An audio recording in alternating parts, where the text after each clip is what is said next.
Welcome to the Redirect Podcast. My name is Abigail Freshley. And I'm Emily Rojas. The Redirect Podcast is a show where we shift the conversation back to books. We discuss themes from some of our favorite books and how those themes show up in real lived experiences. On today's episode, we are 7 years late reading Normal People by Sally Rooney. But first, if you've been enjoying the podcast, we would humbly ask that you support us in a few very simple ways. First, you can leave us a 5-star review on Apple Podcasts and let us know that you love the show. We'd also love for you to follow us on Instagram and Blue Sky at Redirect Podcast. And finally, if you really, really like the show, we'd love for you to share it with a friend. Sharing our show with a friend is by far the best way to help us grow our community of book-loving nerds. And what a great community it is. What a great community it really is. I feel like book community exists in person and online. Yeah. And part of the online book community and the mentally ill TikTok edit community is what brought us here to this place that we are today. Of which we are both a part.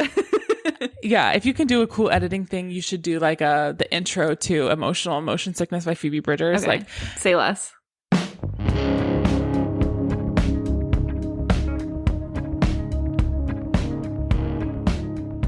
Because this is like, I have like a Pavlovian response now. When I hear that song, yeah. I think of Normal People. Yeah. And when I think of Normal People, I hear that song. Yes. Because that is like the song. You're looking really well. Yeah. Classic me.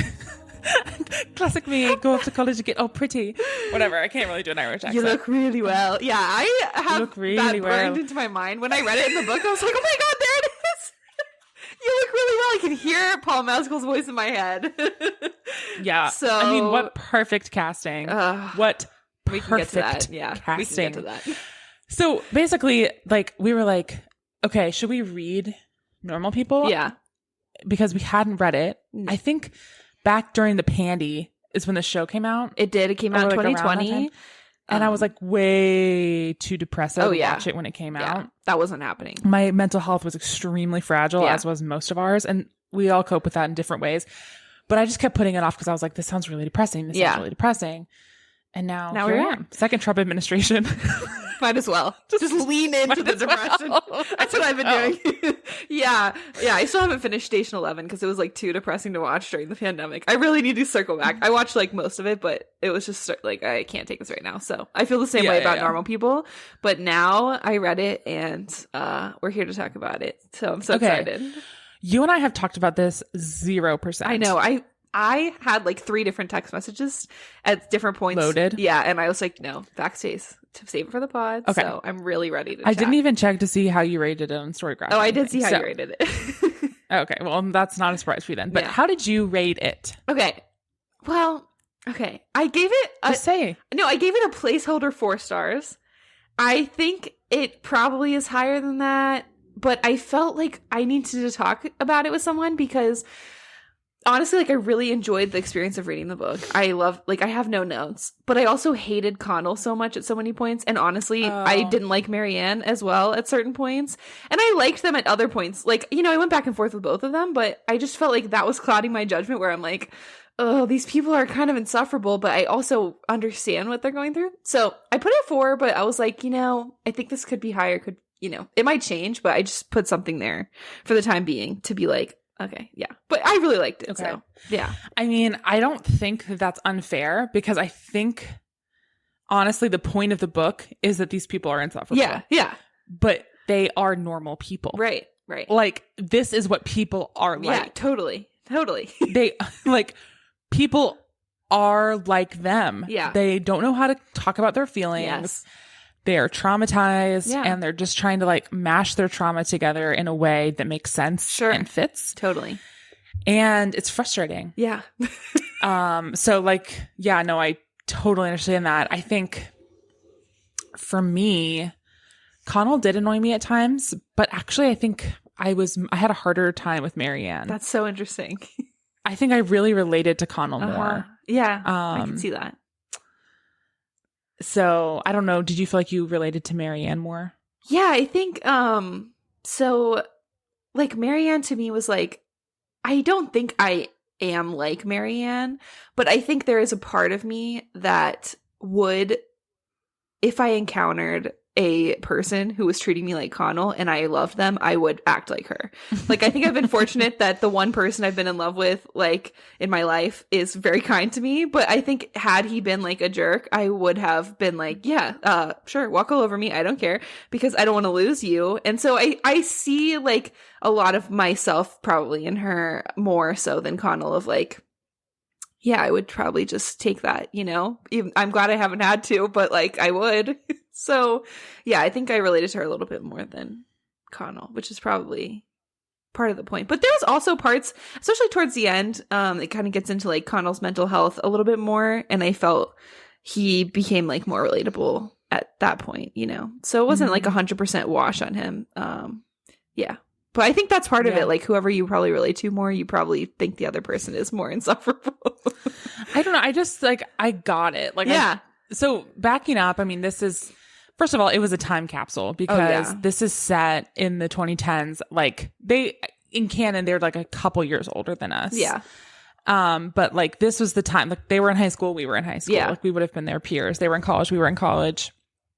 And so that was just a time capsule. Yeah, for sure. I mean, obviously they're in Ireland, so totally different culture than the United States, but it took me back to simpler times. Yeah.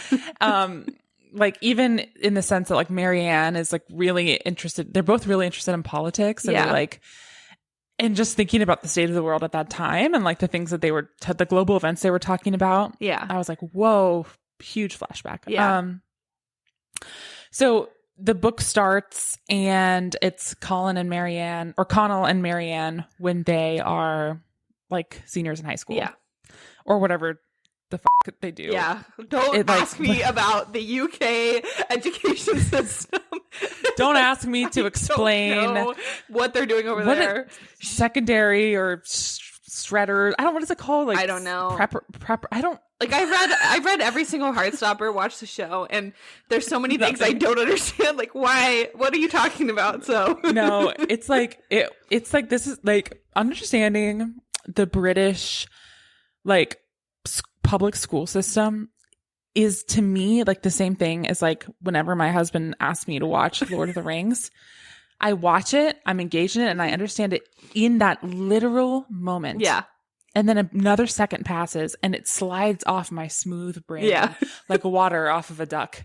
And I know every lyric and to every Taylor Swift song ever written. Yeah. And I know the lore of all of her back catalog. Yeah. And I could reference extremely niche Tumblr posts from like 2010 that have to do with like certain phraseology in the bridges of her songs. Sure. But my brain will not accept the Lord of the Rings, and it will not accept the British public school system. No, not at all. Sorry, everyone. Yeah, there's a point at the end of that section when they're in high school where Marianne just like doesn't go to school for like 3 months, and somehow that's fine. It's just like, oh, well, she'll graduate. Like, she doesn't really need to go. I'm like, huh? What are you guys talking? What are you guys doing over there? I was going to say, like, hey, if you're listening and you understand it, explain it to me. But honestly, don't even waste your time. I don't care. Yeah. Anyway, so they're in their last year. They're about to go to university. Yeah. And so Marianne is kind of like a social pariah. Yeah. She's weird and she doesn't really feel like she fits in. I think this is like... This is part of the reason she annoyed me at first, because I was like, just shut up. Yeah. Yeah. Like, you fit in. Like, you're just a person. Yeah. Like, I get it. People were mean to her and they bullied her. Yeah. But a lot of that was because she was like, I just don't feel like my life has begun. And like, you know, whatever. It's giving you, honestly. I was going to say, I think I have that was my first, I have my book tabbed for references. That was my first thing. Marianne had the sense that her real life was happening somewhere very far away, happening without her, and she didn't know she would ever find out where it was and become a part of it. I thought that was really relatable. Grow up. Just kidding. No, I love you. I get it. I actually see, like, because I love you, I understand Marianne a little bit, but I was just like, okay. No, I get that. It is a little bit insufferable. Yeah. Yeah. So she's like that, and Connell is like part of the popular crowd, but his mom was a teen mom. She's young and she works. He calls her Lorraine. And she works for Marianne's family cleaning their house. Yeah. And so he's connected to Marianne.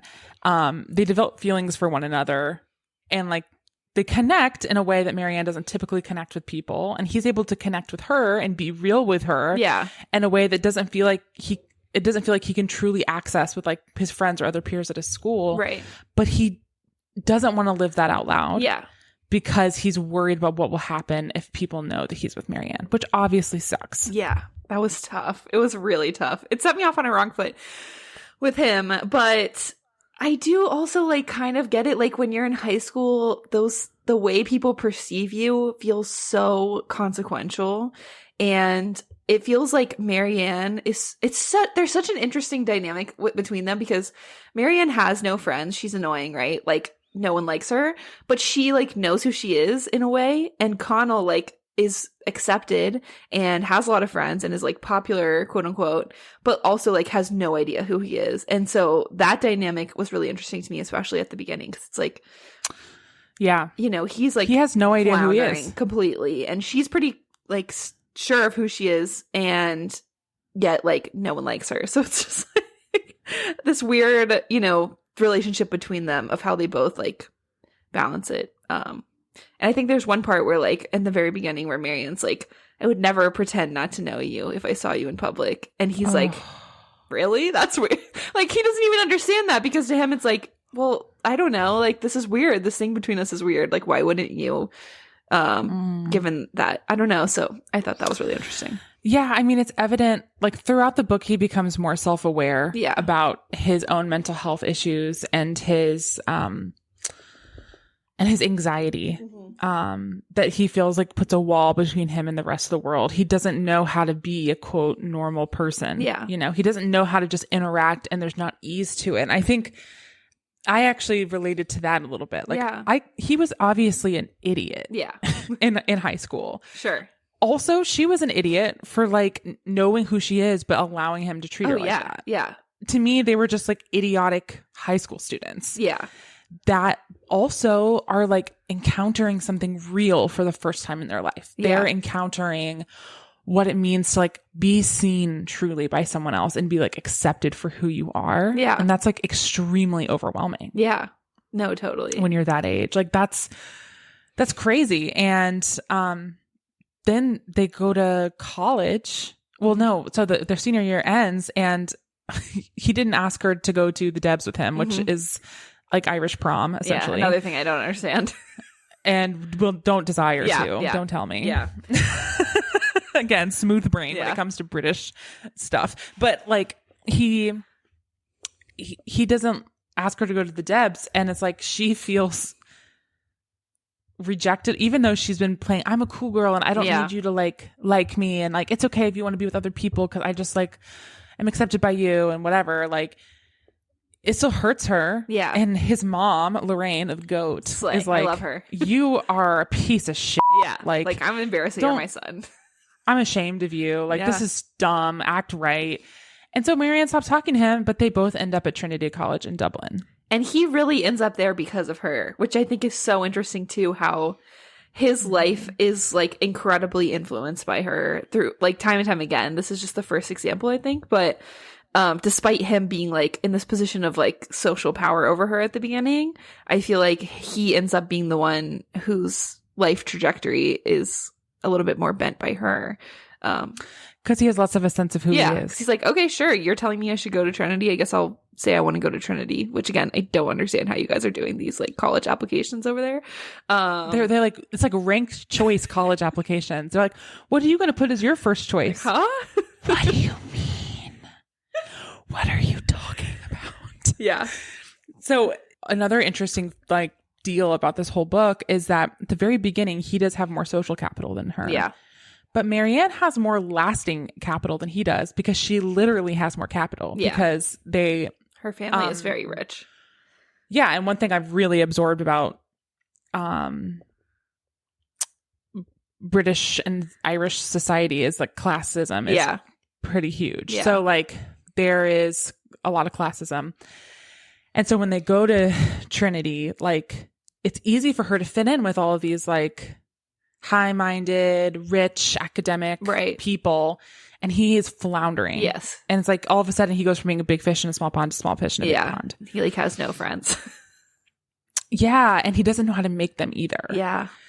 And that feels scary to him. And all of a sudden their relationship is flipped on its head because they have the famous scene. There's like emotional motion sickness. You look really well.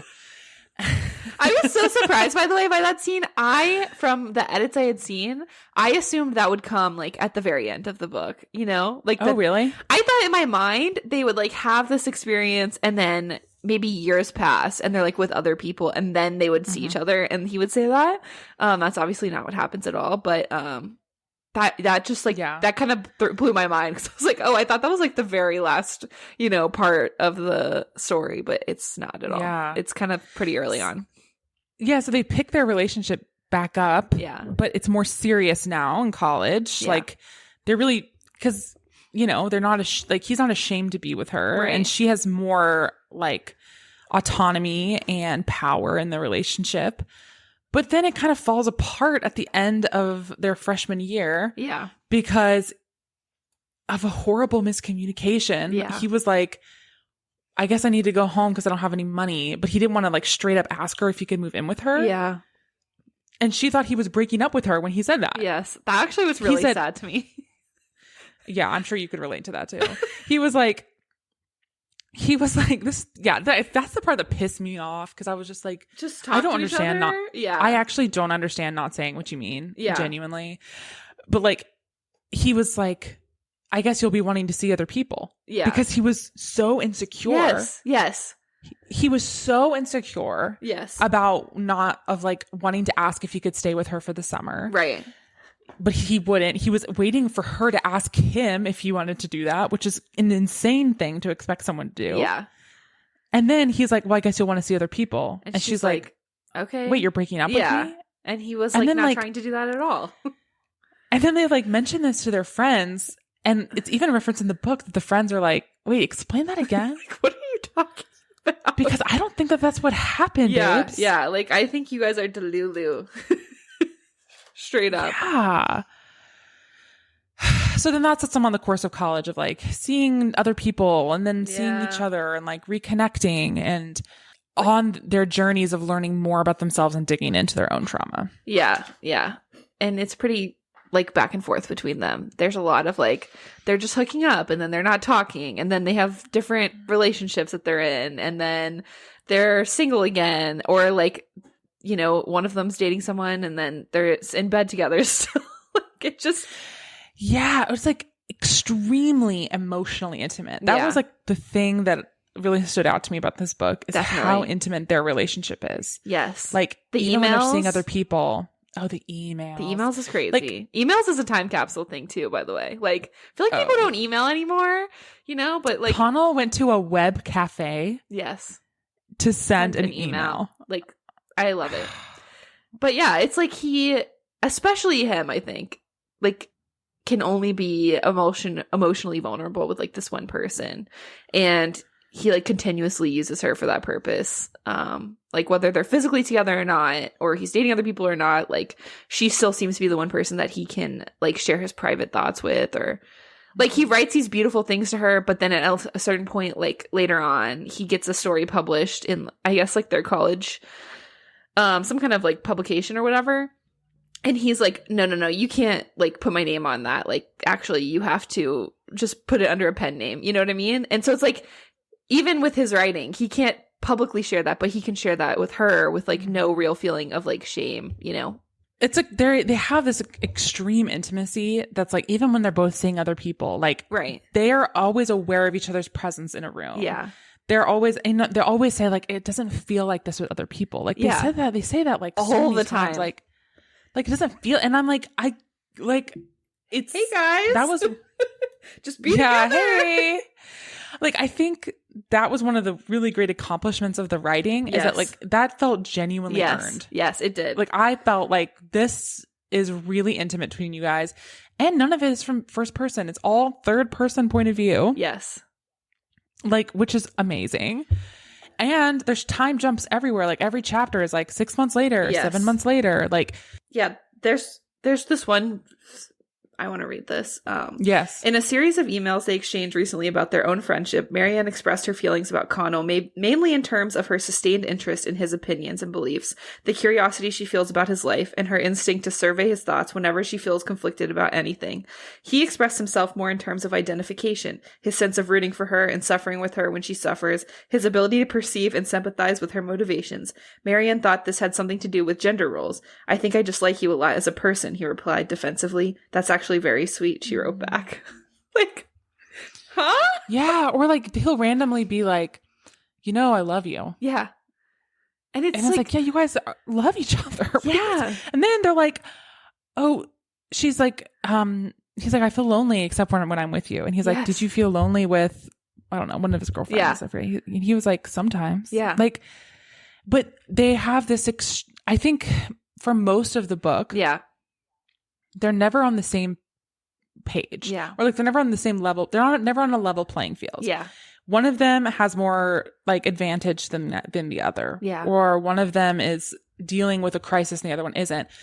And like you mentioned a really interesting point that like for most of the story, Connell is using Marianne as somebody to like be vulnerable with, but without really like having a payoff for her. Yeah. Until like the last third of the book. Yeah. Where he like really helps her get out of a series of abusive situations with a partner and then with her family. Yeah. Which was tough. Yeah. So I think like, yeah, you summed it up. Like I think they both get stuff from each other. I don't think it's completely one-sided. I think she does gain a lot from him. And, like, I think she, like, sort of desperately loves him in a way that maybe he doesn't always understand or, like, I don't know. I feel like you're right. They're just both misunderstanding each other the whole time, too. Because I remember one scene where, like, towards the beginning where she's like, so do you have a crush on anyone at school? And he's like, what are you talking about? Like, they're sleeping together. And she's like, do you like anybody? And it's like, he's literally like inside of her. Yeah. She's like, do you have a crush on anyone? And he's like, but like, okay, that is relatable, I know. That's like, me, like, married, like, but every single night, my husband gives me a foot massage. And I'm like, hey, do you still think I'm pretty? Yes. No, that's why I think it's so like, relatable about her. Get it. Because I do get it. There is a part of me, and maybe a part of a lot of people, and this is why Marianne is a relatable character in some ways. And even Connell, like, I think there's a part of everyone that, like, secretly believes themselves to be unlovable or unlikable in some fundamental ways.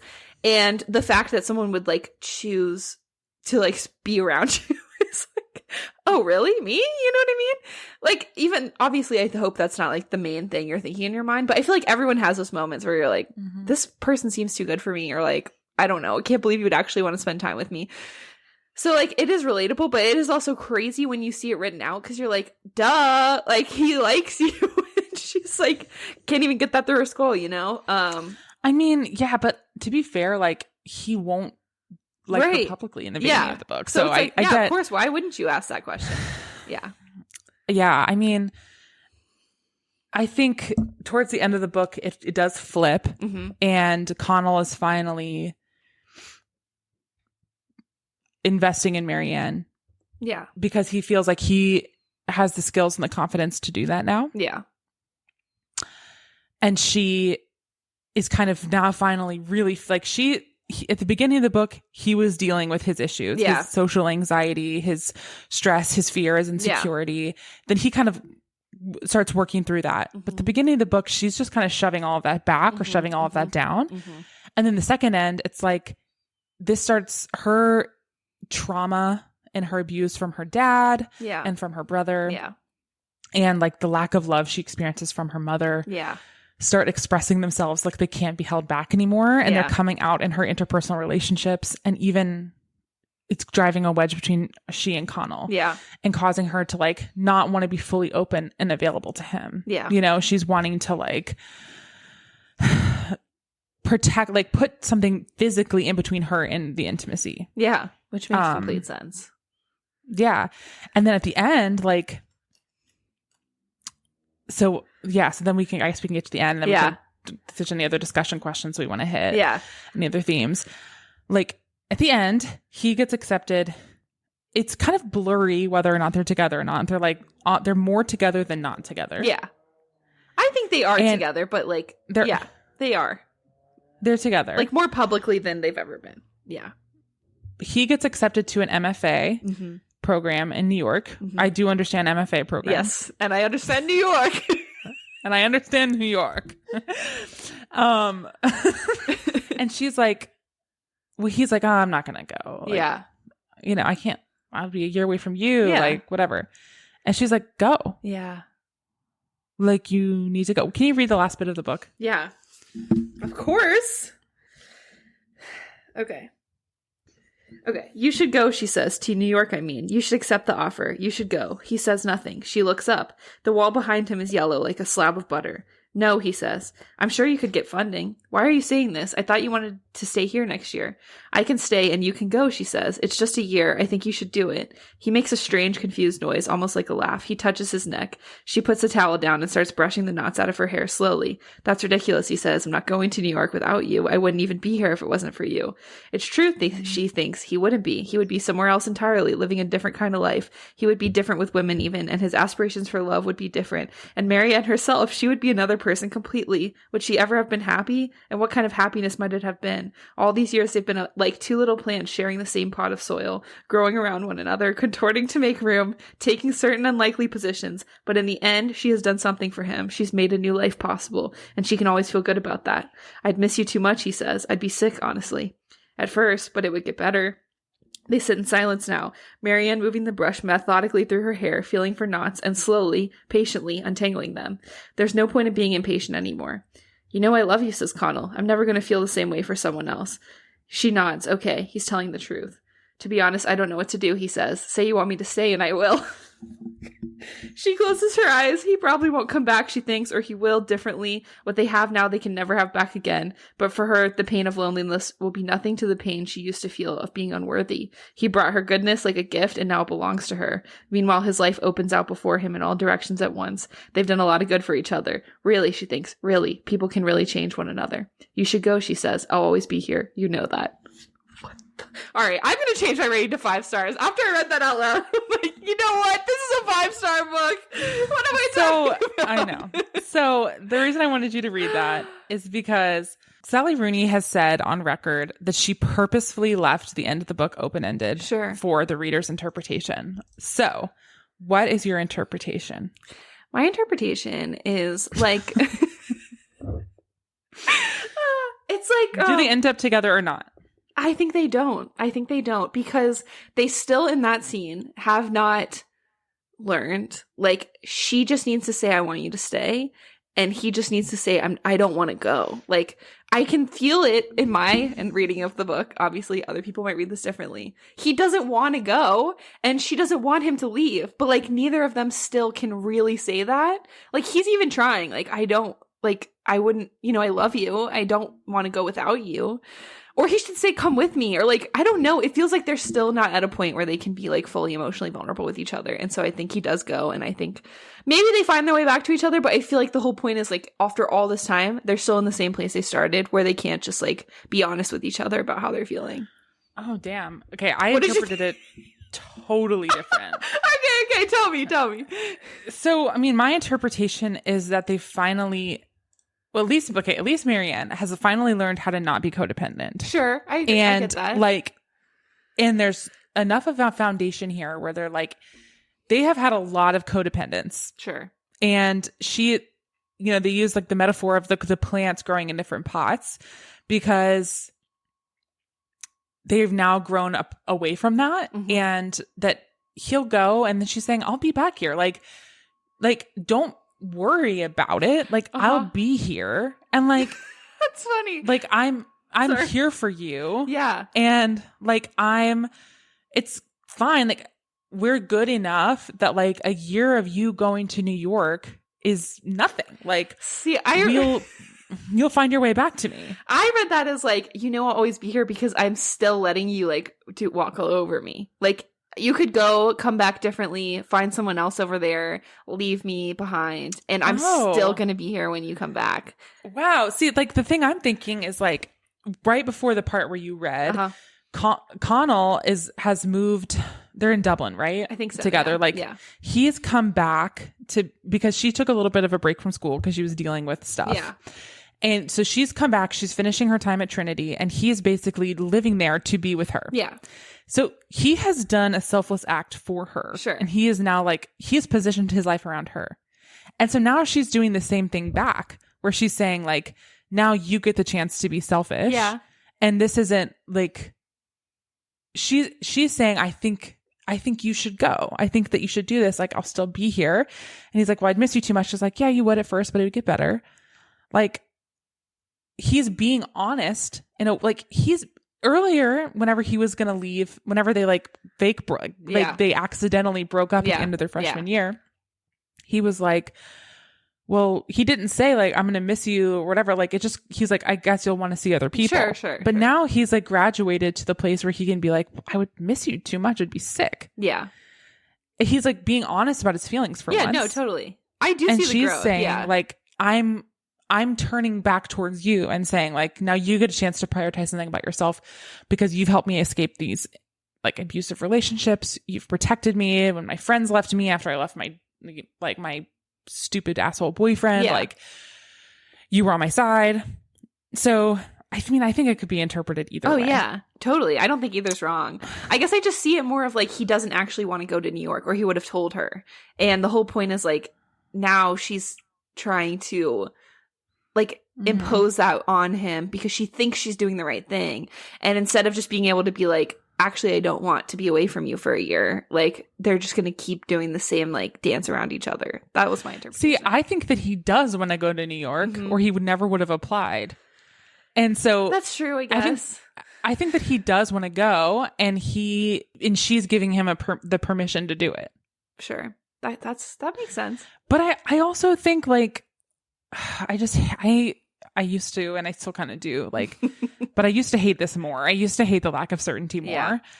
But I think that's what gets to like the title of the book is like, these are just normal people. Yeah. And this is like the normal stuff that like people who have successful or unsuccessful relationships, like these are the normal mundane hurdles that they have to figure out. Like there's nothing unique about their story. No, not at all. Yeah. They're like, yes, they are extraordinarily normal. Yeah. What I think is interesting too is like, but neither one of them feels normal. That's what I was going to say. Like they both are always like, I'm so not like normal people. Like they say that multiple times through the book. And it's like, actually, what I think is what I was thinking of when I was reading this book too was like, you really don't get this kind of insight into what other people's relationships are like especially romantic relationships. Yeah. People tend to be very private about that. And so I think it is very normal for people to wonder, like, is this normal? Like, is the way I relate to this other person normal? Is like, because I just think that's something that like people aren't honest about. And so they're here thinking, God, this is like so hard. But every one of their other friends is probably like having these similar interactions or like maybe not to the scale or whatever, but like everyone's feeling these same kind of things of like shame and, anger and frustration and joy and like intimacy and vulnerability. Like all of those things are just so normal and everyone's feeling the same things. But the whole time they're like, I'm just so weird. But it's like because you just don't talk about it, and you don't know what other people are going through. Yeah. 100%. Like you feel like your life is so extraordinary. Yeah. Yeah. But it's not. Yeah. So. Yeah. Another thing that's like lighter that I'd like to point out about this book. Yeah. I just Googled, what U.S. state is closest in size to Ireland? South Carolina is the closest in size to Ireland. Okay. And I was thinking about like, they make Carricklea sound so freaking far away from Dublin. That's these freaking Europeans. They are like this. And like it's like a world apart. Yeah. Like relax. The culture is so I'm like, yeah, maybe, but also like feels like a commute. Yeah. To me. Yeah. Like us in America, we're built different, We will drive hours and that's like, Yeah, that's like light work. Light work. I'll drive Light work. I would drive up to 4 hours for a day trip, like easily. You know, not stay the night. Yeah. So you guys need 4 to hours one way. bulk up a little bit. Yeah. But that's fascinating. Okay, something else I want to talk about is the lack of quotation marks. How did you feel about that? I mean, so you started, the one thing we talked about this book before recording this podcast was that you texted me and you're like, oh my God, there's no quotation marks. Yeah. I got over it very quickly. Me too. And actually really liked it. At first I thought it was like really pretentious and I was like, I'm not going to like this lady because like, why is she being so pretentious? Like, oh, I'm so different. I don't write with quotation marks. But I feel like for this book, it does work. I guess this is like her thing though. She does this with everything.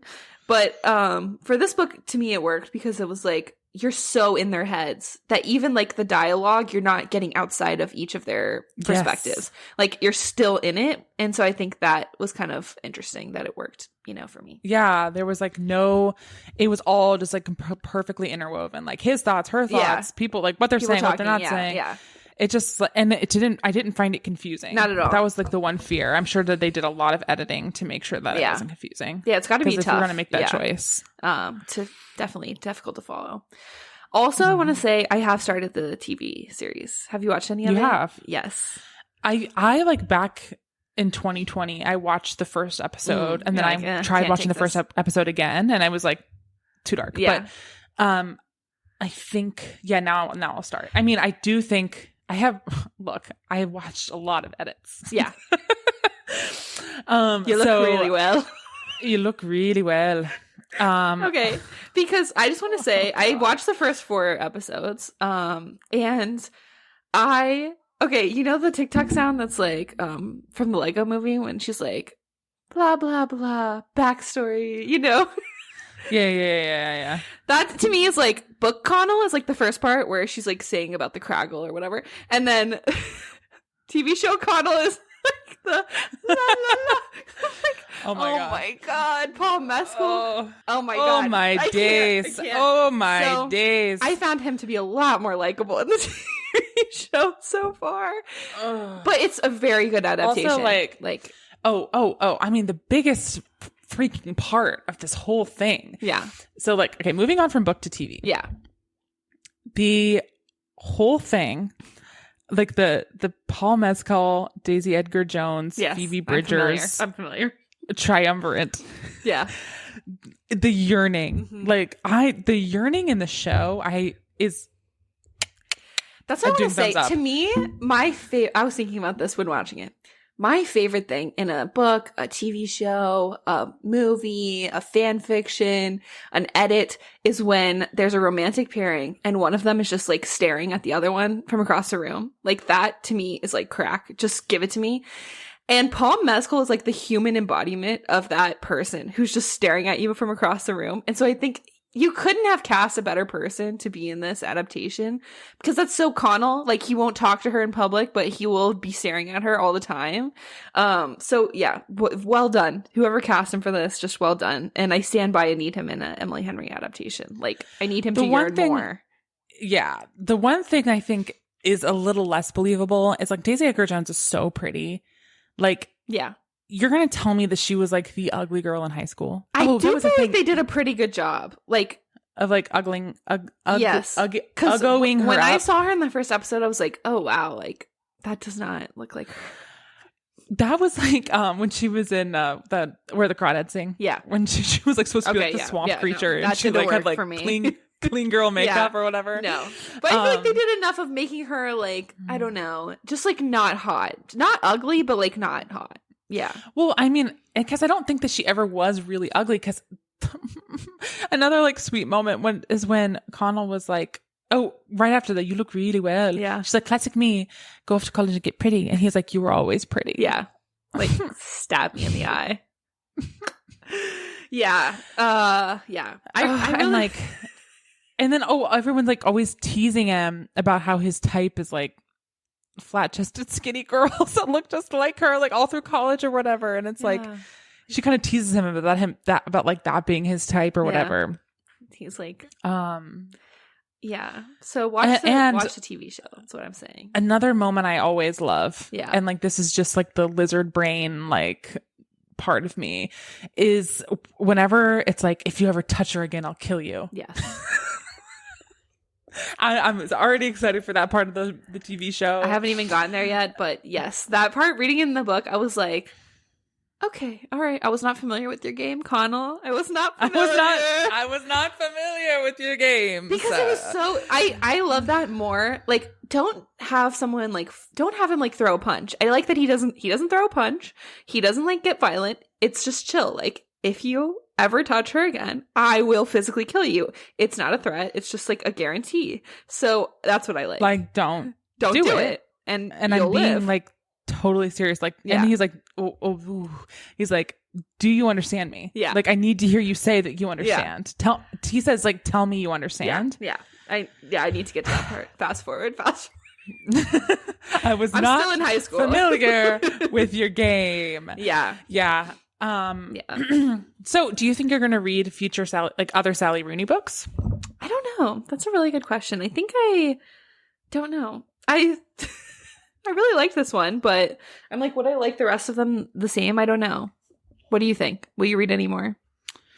I think, yeah, maybe. Yeah. Like, I wouldn't say no. I like books that are set in Ireland. I think her books are set in Ireland. Yeah, I enjoyed that. I learned nothing, but I experienced a foreign culture, and it was really fun. So yeah, I would read more by her. But I do see how, like, my understanding is a lot of like the criticism is it's kind of just the same thing over and over. I could see how that could be true. For her. I did see a meme before I read this book that was like, society if people in Sally Rooney books could communicate, and it was like that same image that they use for like if society if boomers could say Chipotle. Yes. Yes. I think it works because like they're really young, but I think if it was about older people, I would probably be even more frustrated by this book because I'm so forgiving for 17 years. Yeah, because I'm like, I get so it. Dumb. You're just a baby and you're stupid and it's okay. You don't know how to do stuff. Yeah. Like, I mean, yeah, no excuse. If this was a 35-year-old, I would have quit the book. I would because be like, what do you mean suck. you don't know how to like talk about stuff? Like, grow up. Yeah, grow up. Yeah. So I'm not that worried about it. Yeah, like when they're younger, I feel what's influencing my interpretation of the ending of this book is I literally just read a fic where the like inciting incident was two people getting divorced because one of them like got a job opportunity somewhere else and the other one was like, you have to take it, and it was like, no, I don't want to take it, but like then, you know, like I don't want to hold you back, and so I feel like I'm interpreting it through that lens of like, I don't think he really wanted to go to New York. But am I stupid? Is it just not that hard? Yeah. Like, I don't know. Just if you love somebody and you're committed to them, then that's it. More that's more important. Like, if you think they should take the job, then guess what? You're moving with them. Yeah. No, I'm simplifying this too much. No, but like, you're not. Like, hey, why are you guys like straining so hard to figure literally, this out? My worst my least favorite thing is when people are like, well, sometimes love isn't enough. I think that's stupid. I think if you actually loved someone enough, you would make the sacrifice, you would move, you would, then it's like, more important. Yeah, like if like you, this is like, you have one life, you know. I'm sorry that like people's careers are important, blah, whatever, but it's like there's nothing more important to me than like the people you love. And if you're gonna like be in love with someone, I think you would just follow them.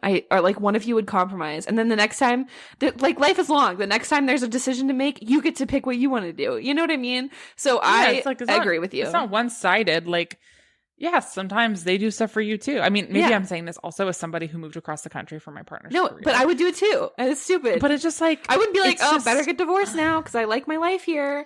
No. Like, hey, there's lots of jobs. This is the most important person in my life. Exactly. Like, love is enough. But like, what controversial opinion.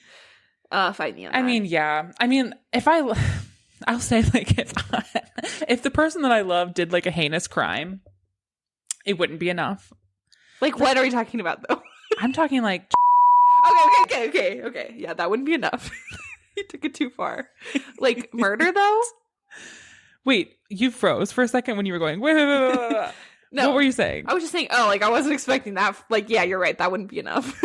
like if there was like, you harmed an innocent like, yeah. Okay, murder, What's the circumstances? That's what I'm saying. Like a circumstantial, I could who forgive did that. you murder? Yeah. And Was why? it self-defense? Right. Were they a jerk? Yeah. You know, I could. but like, did you murder someone in cold blood? Yeah. Like, you know, that'd like, be tough. I'll write you in but jail, but I'm going to turn you in, you know? I guess like, yeah, crimes against defenseless people. Yeah, I know, for sure. That's fair. That's fair. Otherwise, like, I don't know. Yeah. But yeah, love is enough. Controversial opinion. So second, I think the whole thing is like the MFA program will still be there. He could wait for her to be able to move, or like she could just say like, I want to date you and let's be in a long distance relationship for a year and I'll come visit you. Like, just talk about your shit, get over it, and love each other. It's not that hard. Mm-hmm. That's my ending opinion. Yes. Just like, just get over it. Y'all are fine. It's a year. At the same time, don't get over it, because I love an exes to lovers story. So you can give me that in the sequel, that you guys can just break up and then find joy back to each other. No, I think that they will separate for a while. Yeah. And I think that they get back together. That's my interpretation. I hope, yeah. I think that they're still not there yet, but maybe one day they could find their way back to each other, and I hope they do. What I think I am solid on is there's no way that these two people don't find their way back to each other. Interesting. They are, I don't know how you go from the connection that they have and the intimacy that they have to a relationship with someone else. I think people do that all the time, though. I really do. That's my sneaking suspicion. I think probably people do that all the time. Shout out. Hey, DM us if you're out there and you had a really strong connection. And then you later settled for and someone also else. like but don't do it unless you're going to provide photos. Yes. And like first names, last names. Yeah. Like if you're going to give us gossip, then you need to give us gossip, and we'll keep it private between the two of us. Yeah. But I don't want any kind of cryptic bullshit. I just think actually like a lot of people are in like mediocre relationships or marriages, you know? Don't you feel that way? Like, people are always like, my wife is so annoying. Like, okay, I think that maybe you settled for that person, and maybe there was someone else you could have been happier with. Yeah, like, I'm sorry, I just don't think you seem as happy as I am. Sorry.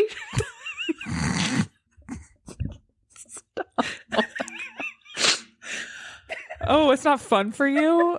That's not the time of my life. Okay. What are you talking Honestly, let's tell that to Connell and Marianne. They could have some more fun too. Like, they are always so sad and like serious. Like, do you guys ever laugh? Oh my god. Are they the people in that Vine that are like at Taco Bell and they're like hugging? But actually, isn't that a guy and a mannequin?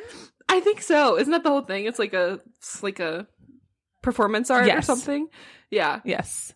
No, but I know exactly what you mean. That's Connell and Marianne. They're always not in public, because like he would never dare touch her in public. So are they like the couple standing in front of you in line at Six Flags? Yes. Yes. Like, hey, like, have fun, you guys. Just lighten up. We're going on the Tower of Terror. We're going on acrophobia. Like, come on. Let's lighten up a little bit. Lighten up. That's what I have to say. Yeah. Okay. Next. Wow. This is a good book. Would you recommend it? Obviously, we both rated it 5 stars now that I changed my rating. I would recommend it to the right person. Yes. Like, I guess 5 stars, like, you would think that's a universal recommendation. No. I think some people think that. Like, yeah. This is not a universal recommendation for me. No, I would not recommend this to everyone. But I would recommend this to people who I think their tastes generally align with mine. I was going to say, this felt like, as soon as I started reading it, I was like, I think I'm going to like this, because this just feels like a book I would like. So I think it's a similar vibe to One Day. I was going to say, depressing. Yes. In the intimacy factor. The it's intimacy so depressing, between the characters. But the whole thing is like, this is what makes me mad sometimes about, honestly, a lot of like romantic, I wouldn't say this is a romance book, obviously, but like books about romantic relationships. Like, the whole point of One Day is you actually could get hit by a bus tomorrow. And it makes me mad sometimes, because I'm like, you guys just need to get it together. Once again, get it together, because Marianne could get hit by a bus tomorrow. And then you'd be like, wow, that sucks. I wasted so many years with this person I had a profound connection with, not just like being honest about how I felt. So, you know. In the words remember of that. Of our favorite, one of our favorite bands, if you can give yourself to someone, then you should. You should. Just do it. That is my life motto. Yeah. Like, yeah. Not this is a life advice podcast, but like, like, I just think if you have the opportunity and you have a connection like this, stop overthinking it so much. If you guys are like, hey, I've never felt lonely with you and I've never had this kind of connection to anyone in my life and I can tell you things I can never tell anyone else. And just like, don't think about it so much. Just, you know, live your life. Like, right. Like that's probably like, I think that books and movies and TV in general have convinced us that there's got to be some other perfect element. There's got to be something else there. Actually, like, if you found something that truly makes you happy, like, and you're with someone who truly makes you happy and you have a great connection, but it's still hard sometimes, that is actually probably the best you're going to get. Yeah. And just do it. Like, full send it. There's probably not something better out there. Yeah. Totally. Okay. Anyways. Love All it. right. What book have you read recently besides Normal People? Okay. I have literally been only reading fan fiction lately, which is so bad. So I'm going to go into the archives. It's not bad, but I can't keep recommending fics on here. So why not? I mean, I could, but I should, but I shouldn't. So I will recommend, would you rather have a romance, a 4-star romance, or a 4-star dystopian? I'll let you pick. Romance. Okay, so I want to recommend Team Players by Deanna Gray. This is available on Kindle Unlimited, and it's actually part of a duology, but I like this one better. It's the second book in the duology. But it's like one of those where the characters are just kind of like, it's like a side character. I would say you don't even have to read the first one. But the first one's called Sunny Disposition if you want to read that. This one, it takes place at a college. It is 2 hockey teams, the men's and the women's teams, and the 2 team captains. So it's the men's captain and the women's captain. Samson is the man, and the girl is Aderin. Sorry, it's been a while since I read this. Anyways, they are like 2 polar opposites. Samson is like kind of a playboy, like one night stand haver, you know, no commitment. And Aderin is just getting out of like a really long relationship, I think. And she's like, I'm not gonna sleep around. And so they get into this bet with each other, basically, where like, Samson's like, I bet you can't like be more of a playboy and like have a one night stand. And Aderin's like, I bet you can't not like sleep around and like just be like single or like commit to someone. Obviously you can see where this is going. So they're like teaching each other their ways. I love it. I think they're both like, I like this because like they're both giving like older sibling vibes, like very like in control, but like then they have to give control up a little bit to each other. I thought it was really fun, like banter. I like hockey romances. I'll say like I actually like it when there's like a lot of like the sport in the book. Me too. I like it when there's like play-by-plays and like exciting games. This is not that. They're like, it's very B plot, barely. So if you don't like a lot of sports romance, I would say this is it. But it was really fun, and they're just like a cute little couple. And again, it's on Kindle Unlimited, so you can read it if you have that. But yeah, I really liked it. Very cute, very fun. Love that. Yes. Speaking of college romances, have you read Deep End? No, I haven't got to it yet. Okay. I said I have only read fan fiction for the past 2 weeks. I was not kidding. And I'm getting out of it. I'm going to read Deep End next. Well, and Normal People. And I'm reading, I'm in the middle of too many books is a problem. So I just keep cycling through everything. So I just haven't finished it.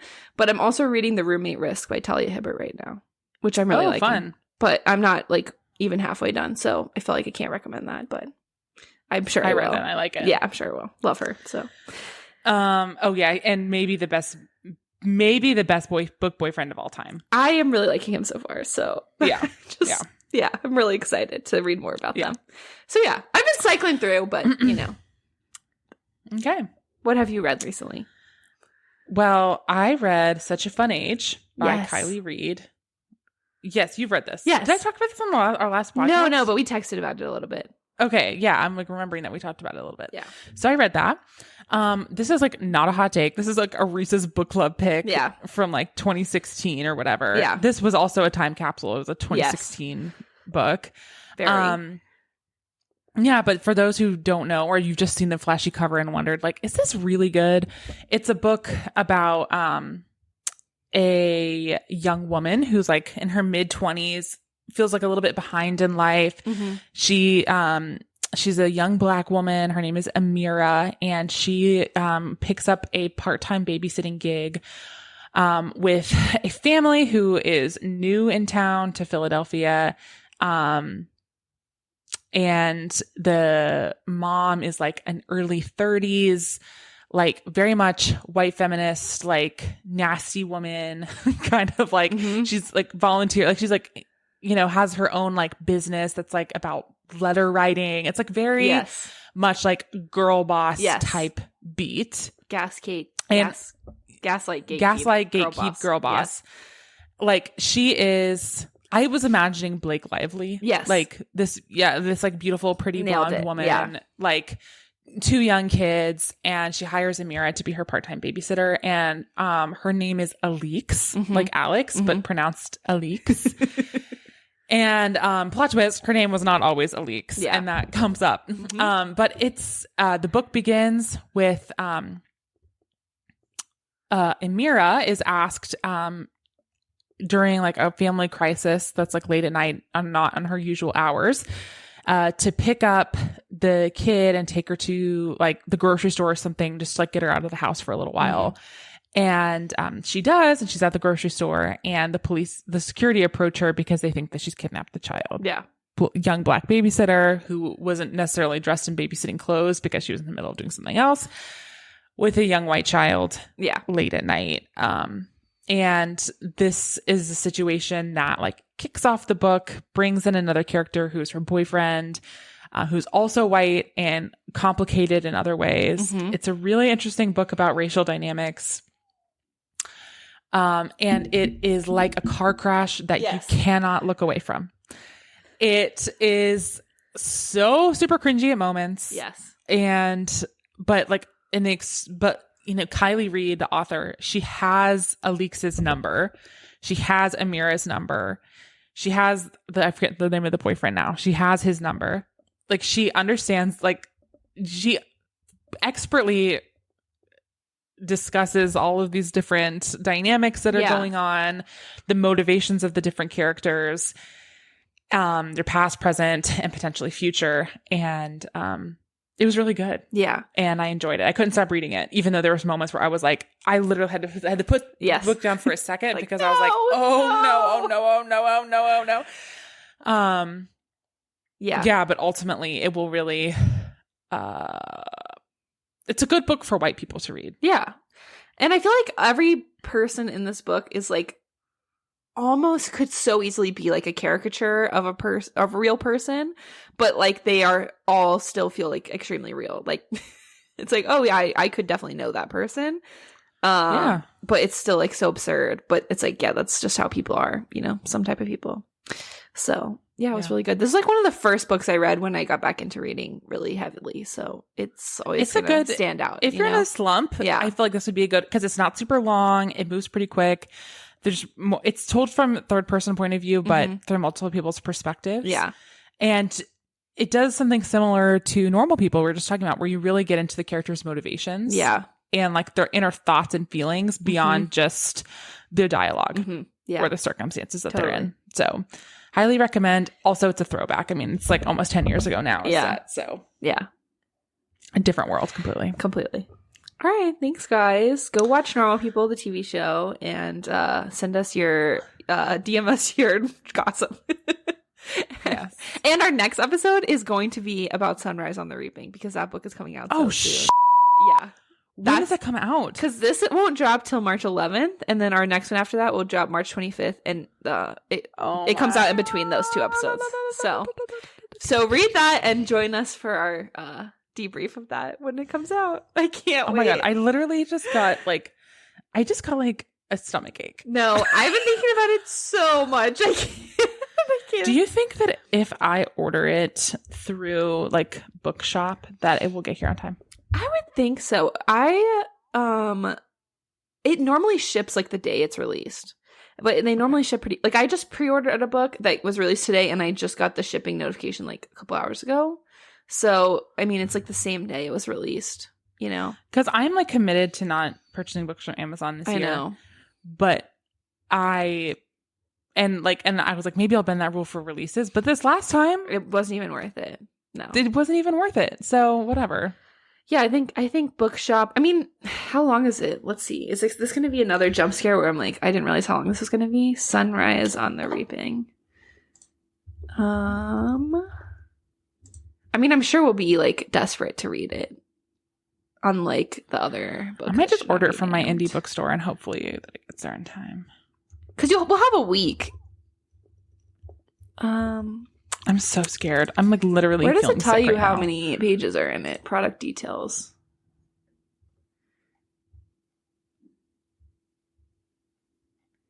Oh, here we go. 400 pages. Okay, it's not that bad. No. Light work.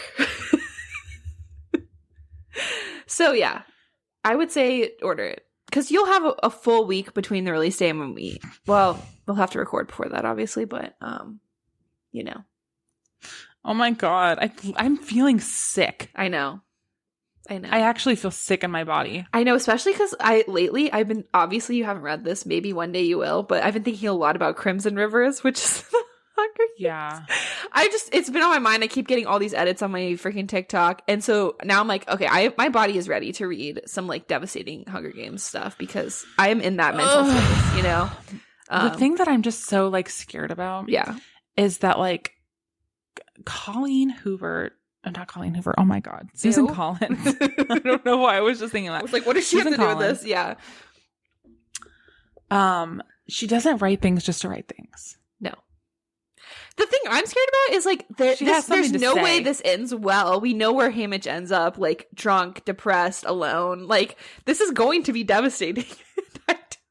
At least like I'm hoping that at least we'll get like a epilogue that's like a flash forward to like maybe once the war's over and we can see that he's okay in the end, you know? Like he can find some peace. But obviously Haymitch's life is like very depressing, so I'm not ready for that. Okay, I'm pre-ordering right now. Okay, I can't wait. So, yeah, tune in next time. We'll be talking about Sunrise on the Reaping by Suzanne Collins. So, pre-order your books from your local bookstore and read along so you can chat with us when we drop that episode. Hell yeah. Hell yeah. All right. Bye, guys.